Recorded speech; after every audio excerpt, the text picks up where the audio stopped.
Wadidaw, kembali dengan marga anime di sini. One Piece Chapter 1098 akhirnya rilis juga Leo, dengan judul chapter Kelahiran Bani. Judul chapter 1098 merujuk kepada kisah lahirnya Jewelry Bani hingga dirinya dirawat oleh Bartholomew Kuma.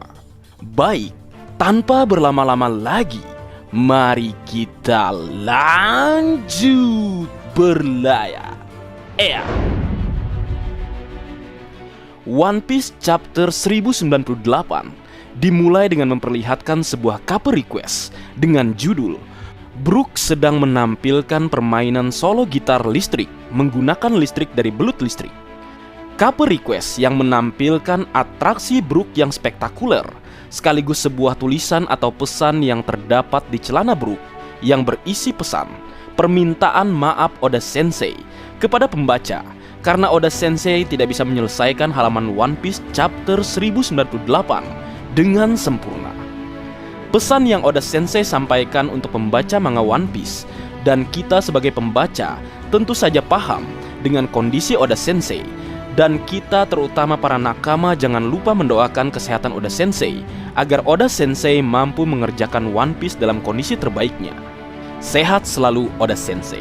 Amin. Kemudian kita masuk ke cerita utama chapter 1098.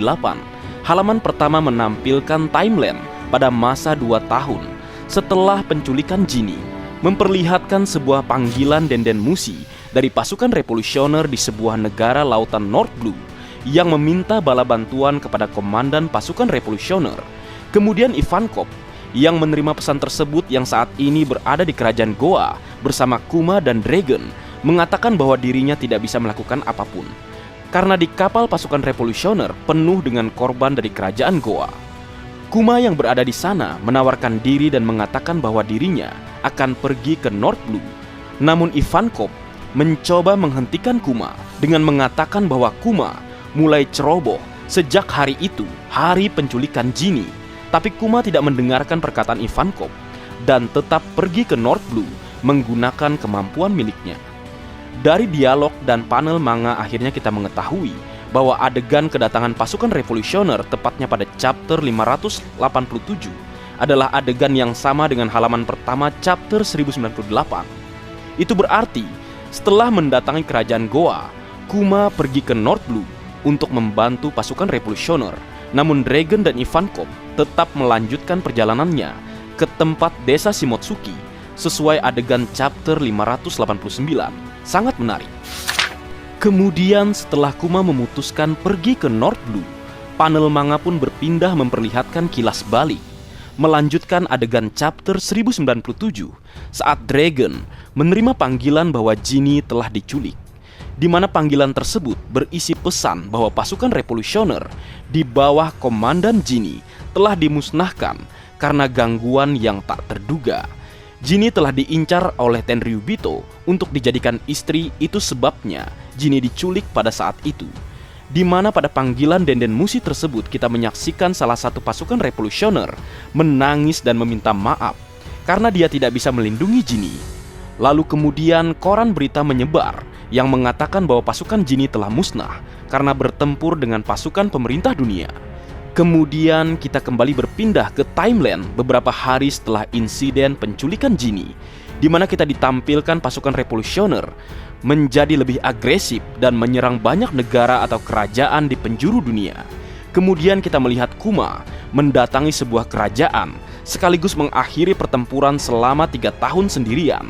Kemudian setelah pertempuran tersebut berakhir, Kuma memanggil Monkey D. Dragon dan mengatakan bahwa dirinya sangat lelah dan akan beristirahat di kapal.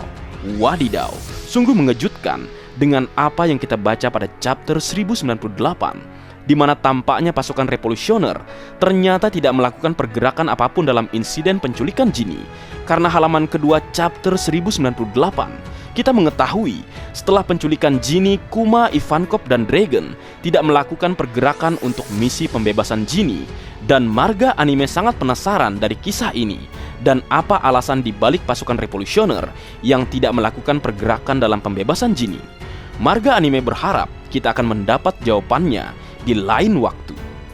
Di sini kita juga mengetahui bahwa pasukan Genie dikalahkan oleh pasukan yang tidak terduga, dan marga anime berpikir bahwa pasukan tersebut adalah Ksatria Dewa, musuh yang Dragon singgung pada chapter 1083.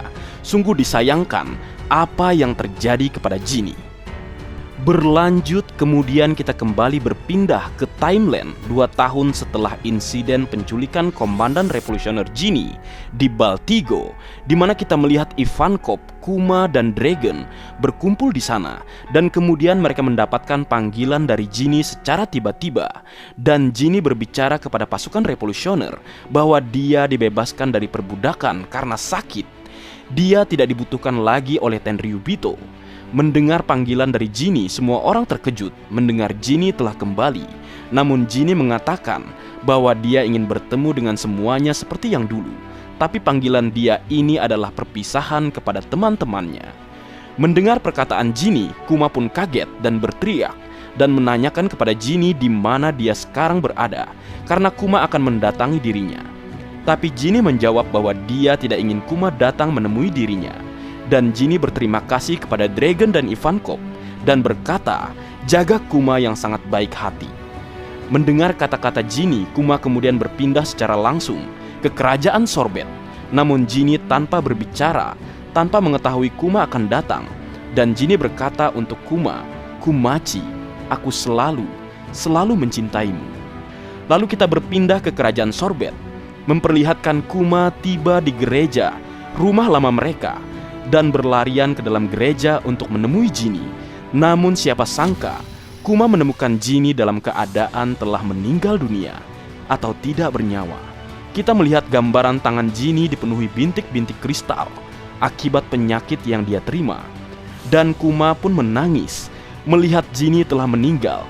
Dan kita diperlihatkan adegan yang sangat mengharukan, di mana Kuma mengingat kisah atau kenangan dirinya bersama Genie dengan penuh air mata. Di saat Kuma yang menangis melihat kematian Genie, kita melihat lansia kerajaan Sorbet datang di belakang Kuma dan berkata bahwa bayi yang berada di sebelah Genie itu selamat karena Genie, dan bayi itu kemungkinan juga mengidap penyakit yang sama seperti Genie. Dan kita mengetahui fakta, saat Genie turun dari Marizoa, Genie menyeberangi laut di bawah sinar matahari dan menutupi Bunny, sehingga Bunny bisa selamat walaupun Genie harus mengorbankan nyawanya. Lalu Kuma kemudian menggendong Bunny dan memeluknya, dan Kuma berkata, tenanglah Genie, aku akan membesarkan anak ini.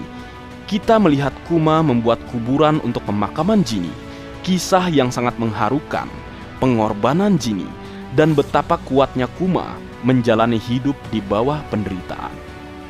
Kemudian sehari berlalu, setelah Genie dimakamkan, kita melihat Kuma meminta nasihat pada lansia kerajaan Sorbet dan menanyakan bagaimana cara menyiapkan susu untuk seorang bayi.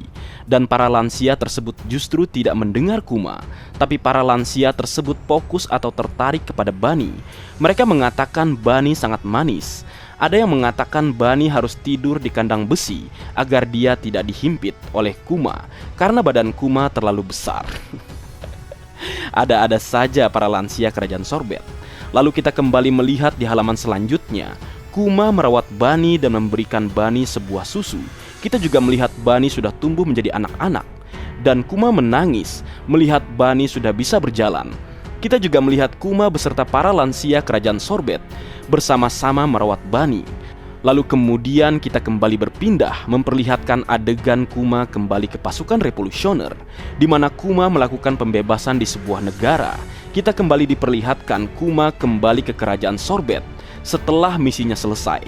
Kita juga melihat kilas balik yang sangat banyak, di mana Kuma setiap saat berpindah dari kerajaan Sorbet ke Baltigo atau ke sebuah negara yang akan dia bebaskan.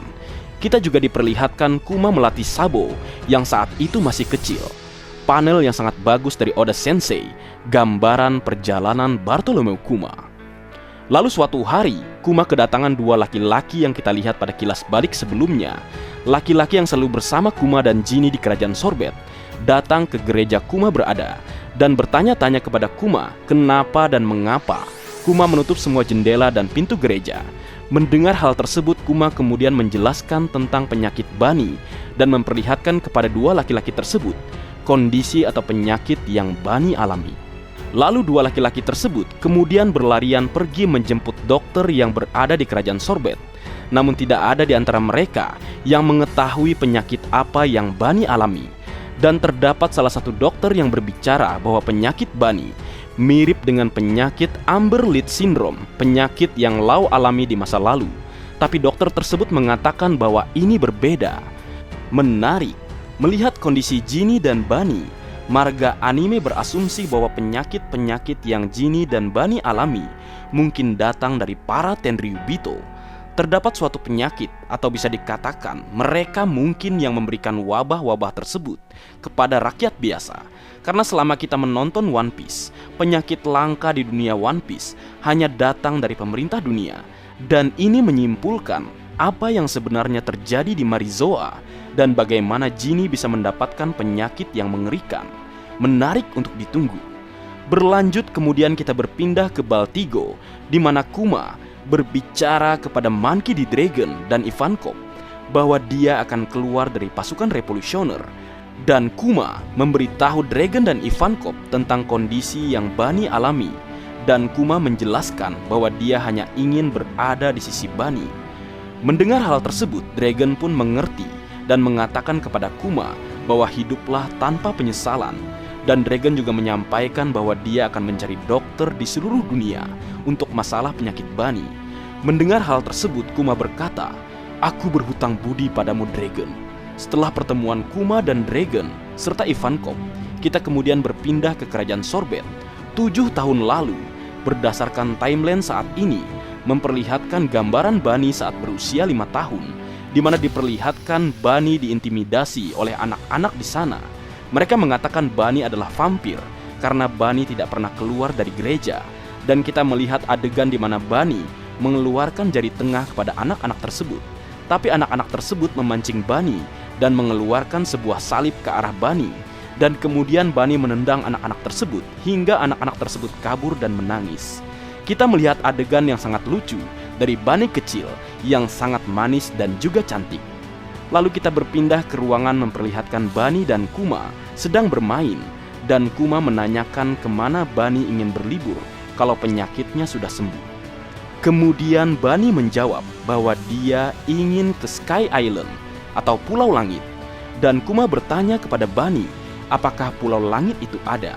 Lalu Bani menjelaskan bahwa dia mengetahui Pulau Langit dari buku yang dia baca. Dan Bani ingin ke sana karena dia ingin dekat dengan matahari, karena Bani yakin bahwa Nika mungkin ada di sana. Dan kita melihat Kuma sedang mendengar perkataan Bani, dan Kuma kemudian menari dan bernyanyi seperti Nika, sama seperti adegan Kilas Balik Bani chapter 1095, di mana Kuma menyanyikan dendang dan menari Nika bersama Bani.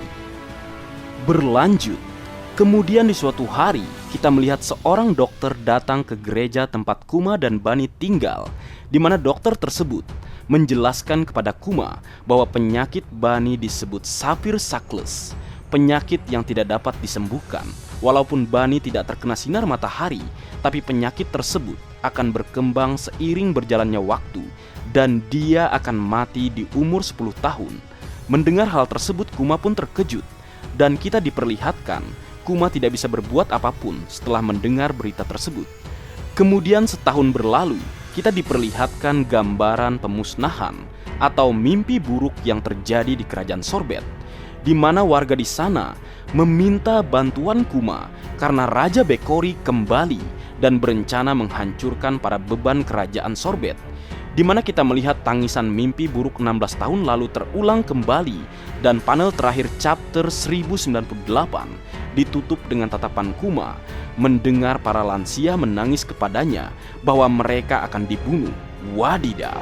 Akhirnya chapter 1098 ditutup dengan insiden besar yang terjadi di kerajaan Sorbet, di mana marga anime berasumsi bahwa di sini akan dimulai bantuan atau pengorbanan Kuma ke kerajaan Sorbet yang akhirnya dikenal sebagai tiran yang kejam. Dan yang menariknya, umur Bani disebutkan dalam chapter 1098 hanya sampai usia 10 tahun. Tapi berdasarkan timeline saat ini, Bani telah berusia 12 tahun, artinya 2 tahun Bani telah hidup lebih lama. Dan marga anime berpikir bahwa buah iblis Bani membantu dirinya agar tetap hidup. Dan pengorbanan Kuma ke pemerintah dunia juga menjadi alasan Bani bisa hidup panjang. Baiklah, mungkin segitu dulu yang bisa aku bagi bersama kalian Leo. Kabar minggu depan libur. Dan kita tetap doakan agar Oda Sensei selalu sehat dan tentu saja bahagia. Amin. Jika ada kesalahan dalam pengucapan atau hal yang menurut kalian kurang pas atau kurang tepat, marga anime memohon maaf yang sebesar-besarnya. Sekian.